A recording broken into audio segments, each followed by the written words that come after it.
My name is Steve Arndt. I work at Southeast Orthopedic Specialists, and I focus on the lower extremity and foot and ankle orthopedics.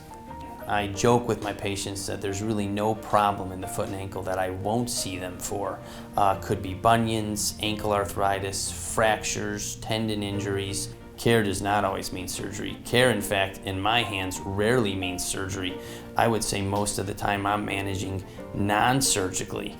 There's a lot of great tools in the foot and ankle, whether it's orthotics, physical therapy, bracing, anti-inflammatories that really can provide a very suitable solution for a problem. And when patients have a bad problem and their life is really impacted, and you can positively impact that, whether it's in the operating room, whether it's in the clinic, and make a difference, improve their quality of life, improve the time they have with their family, or even the time to do the activities they want to do. That's really the most important and rewarding parts to me.